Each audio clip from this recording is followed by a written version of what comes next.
அக்ஷரா, சித்தார்த், இன்னைக்கு நம்ம ஔவையாரோட மூதுரையில 6வது பாட்டு பார்க்க போறோம். சரியா? அக்ஷரா, காப்புச்சிகள் சொல்லுமா. வாக்குண்டாம் நல்ல மனமுண்டாம் நோக்குண்டாம் மாமலரால் யாருடைய நோக்கு? மாமலரால் நோக்குண்டாம் ஆ, மேனி நுடங்காது பூக்கொண்டு கொண்டு துப்பா. துப்பா திருமேனி தும்பிக்கையான் பாதம் தப்பாவல் சார்வார் தமக்கு. Very good.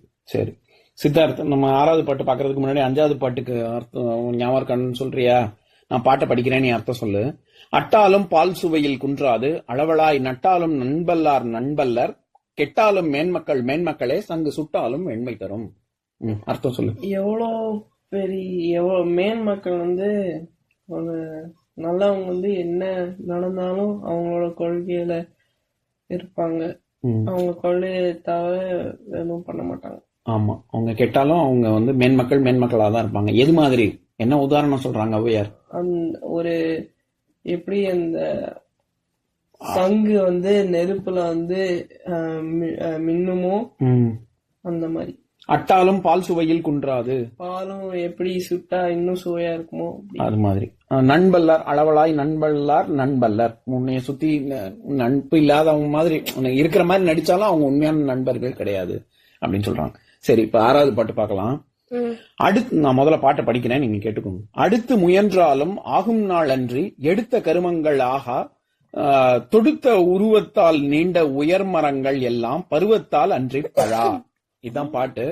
இத எப்படி படிக்கணும்னா, தொடுத்த உருவத்தால், நான் சொல்லியிருக்கேன்ல கொண்டு கூட்டு முறைன்னு, படிக்கும் போது வித்தியாசமா படிக்கணும். அந்த பாட்டு எப்படி எழுதியிருக்கோ, அந்த செய்யுள் முறை மரபு எப்படி இருக்கோ அதை மீறி நம்ம படிக்கும் போது பிரிச்சு படிக்கணும்.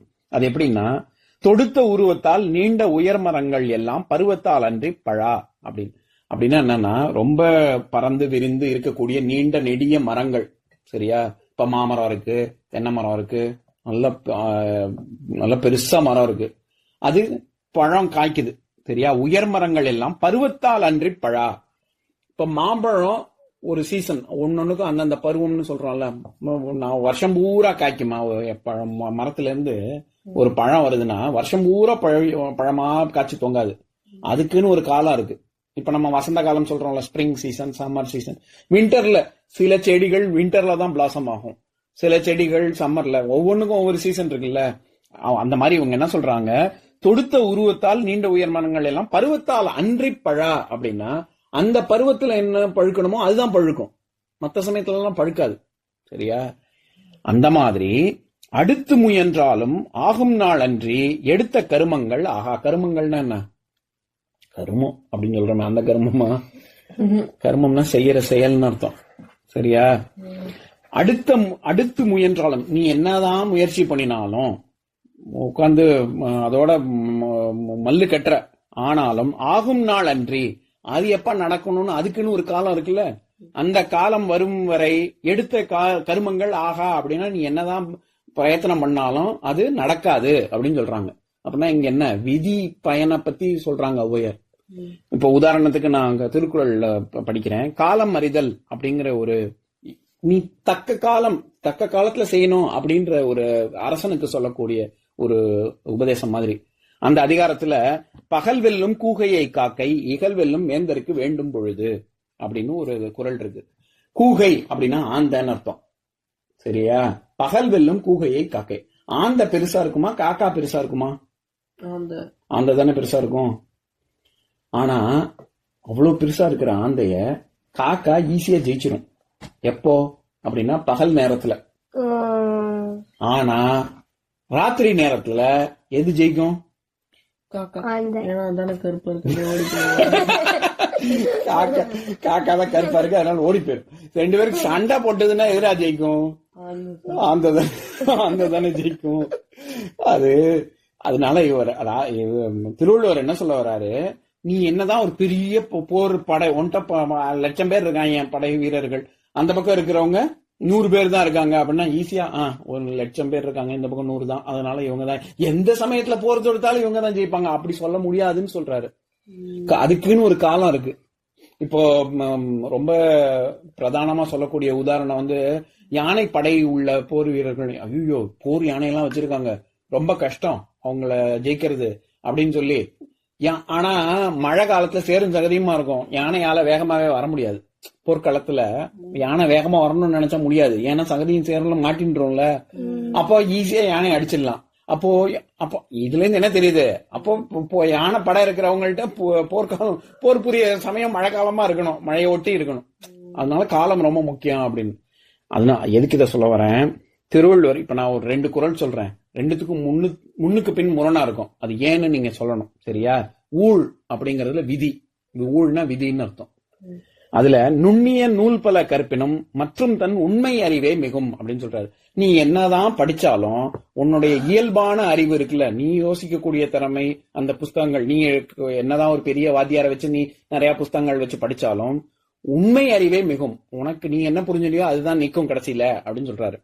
இன்னொன்னு, முயற்சி திருவினையா ஆழ்வினை உடைமை அப்படிங்கிற அதிகாரத்துல முயற்சி திருவினையாக்கும், முயற்சியின்மை இன்மை புகுத்தி விடும் அப்படின்னு கேக்குறாங்க. அப்படின்னா என்னன்னா, எப்பவுமே முயற்சி பண்ணிட்டே இருக்கணும், அப்பதான் காசு நமக்கு கிடைக்கும், திருவினையாக்கும், காசு கிடைக்கும். முயற்சியே பண்ணாம எனக்கு என்னன்னு உட்கார்ந்து இருந்தேன்னா வறுமையில வாடுவேன், இன்மை புகுத்தி விடும், வறுமையில வாடுவேன்னு சொல்றாரு. இது முன்னுக்கு பின் முரணா இருக்குல்ல. ஒன்னு என்ன சொல்றாங்க, முயற்சி பண்ணிட்டே இருக்கணும், அப்பதான் நீ ஜெயிக்க முடியும், அது ஒரு குறள். இன்னொன்னு, நீ என்னதான் முயற்சி பண்ணி கல்வி கற்றாலும் உன்னோட உண்மை அறிவே தான் மிகும். உண்மை அறிவே தான் மிகும் இல்ல, அப்புறம் எதுக்கு நான் படிக்கணும், பேசாம உட்காந்துருக்கலாம்ல. அப்ப இது முன்னுக்கு பின் முரணா இருக்கே, ஏன்? நான் கேக்குற கேள்வி புரிஞ்சுதா?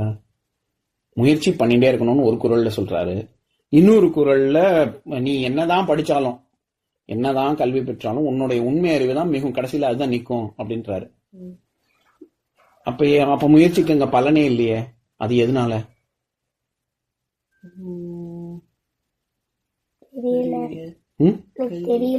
புரியலையா? தெரியலையா? சரி, அது என்ன சொல்ல வர்றாருன்னா, நீ அதுக்காக படிப்புக்கு முக்கியத்துவம் இல்லைன்னு அர்த்தம் இல்ல. ஊழ்வினைன்னு ஒண்ணு இருக்கு, நீ முன்னாடி செஞ்ச நல்வினை தீவினைக்கு ஏத்த மாதிரி நீ அனுபவிக்கிற, சரியா? அதை யாராலையுமே மாத்த முடியாது, அது கடவுளாலேயே கூட மாத்த முடியாது.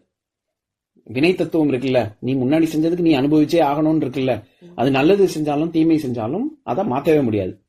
அப்ப கற்கவே வேணாமே, அப்ப நான் எனக்கு முன்னாடி என்ன செஞ்சேனோ அதுதானே வரப்போகுது, அதுக்கு நான் படிச்சு என்ன பிரயோஜனம் அப்படின்னு கேட்டா, இனிமே நீ செய்யறத மாத்தலாம்ல உன்னால, அதுக்கு நீ படிக்கணும்ல. இப்ப நீ இனிமே நான் நல்லதுதான் பண்ணணும்னா நீ நல்ல சமாச்சாரத்தை படிச்சேன்னா இனிமே நீ அடுத்து செய்ய போறது நீ நல்லதா பண்ணுவ, இல்லாட்டி திருப்பியும் முன்னாடி பண்ண தப்பையே தான் திருப்பியும் பண்ணிட்டு இருக்க போற. அப்ப கல்வி எங்க உனக்கு உதவி செய்யும்னா, இனிமே உன் வாழ்க்கையை திருத்திக்கிறதுக்கு உதவி செய்யும். அதனால நான் அதான் திருவள்ளுவர் சொல்லிட்டாரு, இனிமே படிச்சு என்ன பிரயோஜனம், ஊழ்வினை தான் இருக்கு அப்படின்னு. அப்படி அர்த்தம் பண்ணக்கூடாது, இனிமே நம்ம மாத்திக்கலாம்ல, அதுதான் அது குறள். அந்த மாதிரி எதுக்கு இதை சொல்ல வரேன், ஆகும் நாள் அன்றி எடுத்த கருமங்கள் ஆகா அப்படின்னு ஔவையார் சொன்னார்னா, சரி அப்ப அது நடக்கிற காலத்துலதான் நடக்கும், நம்ம என்ன காரியம் செஞ்சாலும் நம்மளால ஒண்ணும் பண்ண முடியாது, அதுக்குன்னு ஒரு காலம் இருக்கு, அப்ப அது வரைக்கும் காத்துட்டு இருக்க வேண்டியதான், ஒண்ணும் பண்ண வேணாம்னு அர்த்தம் கிடையாதுன்னு சொல்ல வரேன். புரியுதா? சரி, இப்ப நான் பாட்டை ஒரு தடவை படிக்கிறேன், என் கூட சேர்ந்து சொல்லுங்க.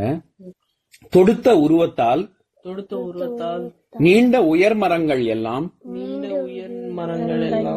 பருவத்தால் அன்றி பழா, அடுத்து முயன்றாலும் ஆகும் நாள் அன்றி எடுத்த கருமங்கள் ஆகா. இன்னொரு நாள் இன்னொரு பாட்டு பார்க்கலாம்.